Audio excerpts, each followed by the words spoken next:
अस्सलाम वालेकुम व्यूअर्स, मैं हूं शाकिर सोलंकी। व्यूअर्स, आज एमक्यूएम के पास हुकूमती वफ्द गया था और एमक्यूएम को मनाने की कोशिश की है। फवाद चौधरी जो हैं, जो वज़ीर साइंस एंड टेक्नोलॉजी हैं, उन्होंने भी पंजाब हुकूमत के ख़िलाफ़ अपने तहफ़्फ़ुज़ात का इज़हार किया है। वज़ीर आज़म को ख़त लिखा है। जो PTI की कोर कमेटी है उसमें भी ये मामला उन्होंने उठाया है। तो पंजाब की हुकूमत पर भी उंगलियां उठना शुरू हो गई हैं। ख़ुद हुकूमती वज़रा की जानिब से, जो वज़ीर आज़म इमरान ख़ान के साथी हैं, इस पर आज बात करेंगे।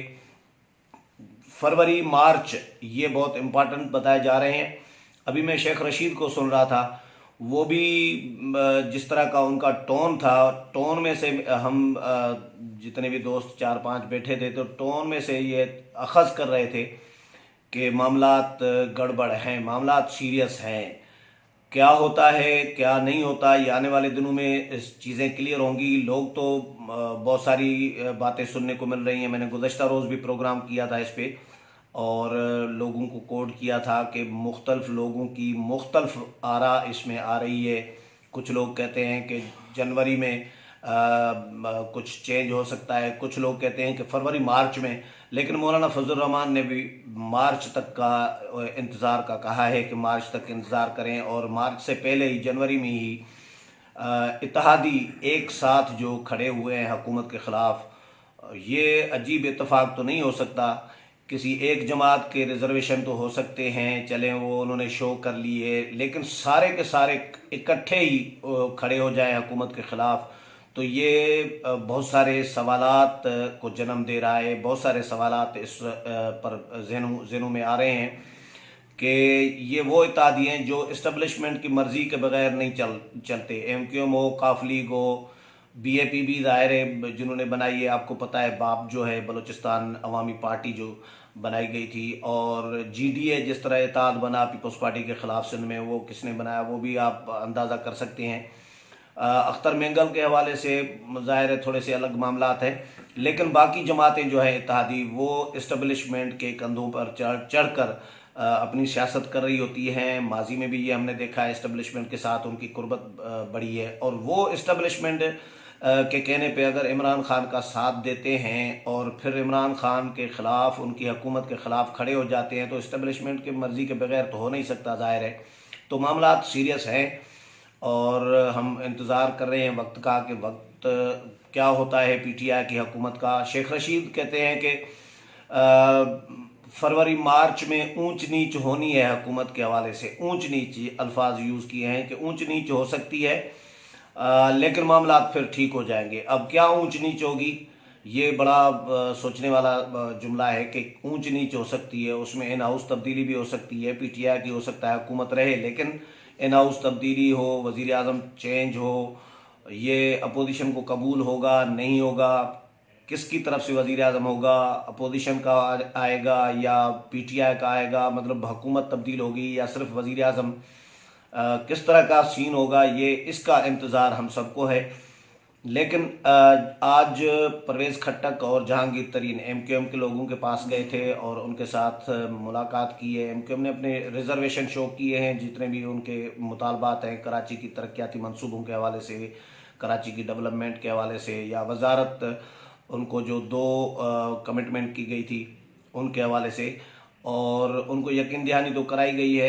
MQM ने भी उनको कहा है कि हम हुकूमत के साथ होंगे। फ़िलहाल वजारत नहीं चाहिए, हम वजारत में काबीना में नहीं आएंगे, लेकिन हुकूमत के साथ होंगे, ये MQM ने फ़िलहाल तो ये कहा है। लेकिन कहा जा रहा है कि अगर MQM को 2 वजारतें मिल जाएँ और कुछ पैसे, फंड्स वगैरह कुछ कराची की डेवलपमेंट के हवाले से मिल जाए, तो MQM फिर वापस आ सकती है। तो इसमें से अंदाज़ा किया जा सकता है कि MQM के रवैये से लग रहा है कि MQM हुकूमत को छोड़ने के शायद मूड में नहीं है, और MQM हुकूमत को ब्लैकमेल करना चाह रही है, हुकूमत से अपने जो मुतालबात है वो मनवाना चाहती है, और 2 वजारतें मिल जाए, तीसरे वज़ीर उनके वज़ीर कानून जो है फ़रूक नसीम, वो भी होंगे, और वो तो MQM भी कह रही है, फ़रूक नसीम ने भी गुज़श्ता रोज़ कहा है कि मैं MQM के कोटे पर नहीं हूँ, और उनसे जब ये पूछा, रिपोर्टर ने, हमारे दोस्त कोलीग हैं अदील बड़ाइच, उन्होंने पूछा तो उन्होंने कहा कि ये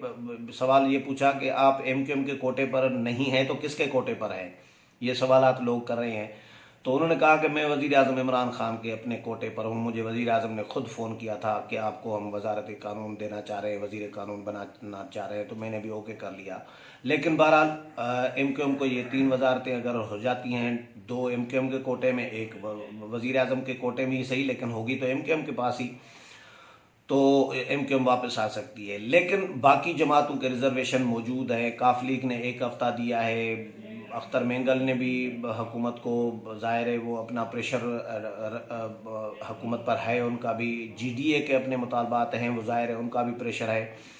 लेकिन अंदर ये जो काबीना से जो आवाज़ उठना शुरू हुई है कि पंजाब में काम नहीं हो रहे, पंजाब हुकूमत काम नहीं कर रही। फवाद चौधरी ने कहा है कि 350 अरब तरक्याती जो बजट था उसमें से 77 अरब अभी तक सिर्फ जारी हुए हैं, बाकी फंड्स जारी नहीं किए जा रहे। और अजला को जो अवार्ड है NFC का वो नहीं दिया जा रहा, सूबाई प्रोविंशियल जो फिनांस कमीशन का जो अवार्ड है उसमें से पैसे नहीं मिल रहे, जिस पर फिर पंजाब हुकूमत ने वजाहत भी की है, फवाद चौधरी के बयान को मुस्तरद कर दिया है कि फवाद चौधरी ये गलत बात कर रहे हैं, ऐसा नहीं है। 77 अरब जारी नहीं हुए, 179 अरब जारी किए गए हैं। और इस तरह की बहरहाल उनके दरमियान चपकलश शुरू हुई है आपस में PTI के अंदर ही। और PTI के अंदर से जब ये आवाज़ आए कि पंजाब हुकूमत काम नहीं कर रही, तो इसका मतलब है कि पंजाब हुकूमत को वो नाकाम समझ रहे हैं। पहले तो पंजाब हुकूमत को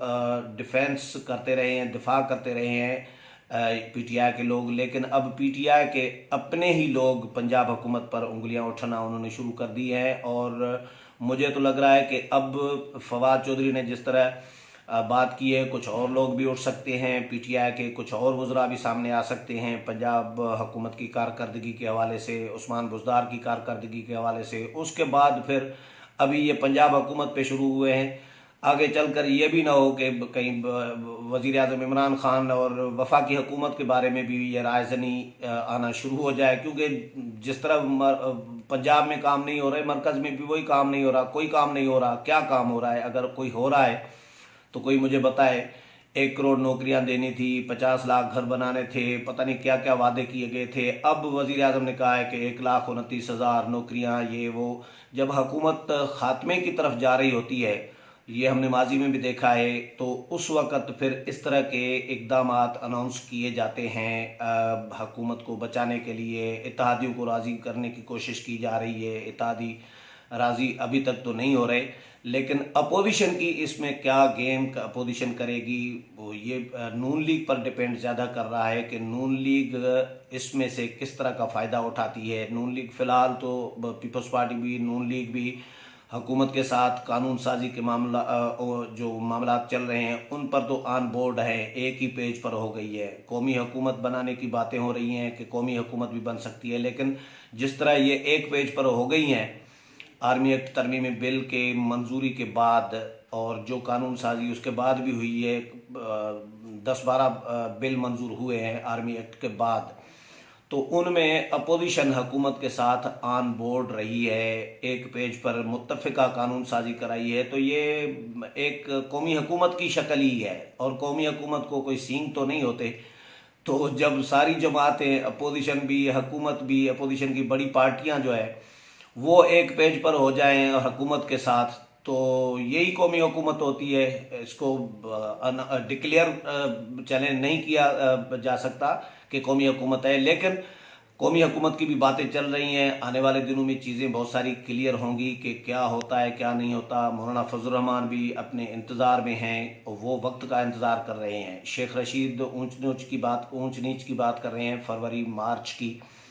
तो मौलाना ने भी मार्च की डेडलाइन दी थी कि मार्च तक मुझे कहा गया है कि इन हाउस या किसी भी शक्ल में तब्दीली आएगी और आप मार्च तक इंतज़ार करें। कुछ लोग कहते हैं कि बजट निकाल कर हुकूमत, तो उसके बाद कोई तब्दीली आ सकती है, लेकिन बजट मेरा ख्याल ये नहीं है, क्योंकि बजट अगर पीटीआई की हुकूमत देती है और उसके बाद फिर नून लीग की अगर हुकूमत आती है तो नून लीग की हुकूमत पीटीआई के बजट पर अपना साल कैसे गुजारेगी, ये सवाल होगा। इसीलिए जो मेरा ख्याल है कि अगर कोई तब्दीली लानी है तो वो बजट से पहले ही हो सकती है, क्योंकि बजट उसी नई हुकूमत ने देनी है या नए वज़ीर आज़म ने देनी है, जिसका भी बने मामलात उसी ने चलाने हैं। लेकिन बहरहाल आने वाले दिनों में ये डेवलपमेंट्स होनी हैं। क्या होता है, अपोजिशन क्या करती है या इत्तेहादी क्या करते हैं, नाराज़गियाँ ख़त्म करते हैं नहीं ख़त्म करते। इमरान खान ने तो ये तय कर लिया है कि इत्तेहादियों को जो वजारतों की डिमांड उन्होंने की है, गुज़श्ता रोज़ जो काबीना का इजलास हुआ था उसमें ये तय हुआ है कि वजारतें नहीं दी जाएंगी। न एमक्यूएम को वजारत 2 वजारतें मिलेंगी, न काफली को। अगर काफली को दी गई तो फिर बाकी सारे इत्तेहादियों की को भी देनी पड़ेंगी, उनकी भी डिमांड्स रही है। पीटीआई के अपने लोगों की डिमांड्स रही हैं, उनको भी देनी पड़ेंगी। तो इसलिए फ़िलहाल तो ये फैसला किया गया है कि वजारतें शजारतें नहीं बांटी जाएंगी, बाकी उनके रिजर्वेशन जो है वो कुछ दूर की करने की कोशिश की जाएगी। आने वाले दिनों में जो भी अपडेट्स आएंगी वो भी आपके साथ शेयर करता रहूँगा। अगले प्रोग्राम तक इजाज़त चाहता हूँ। अल्लाह हाफिज़।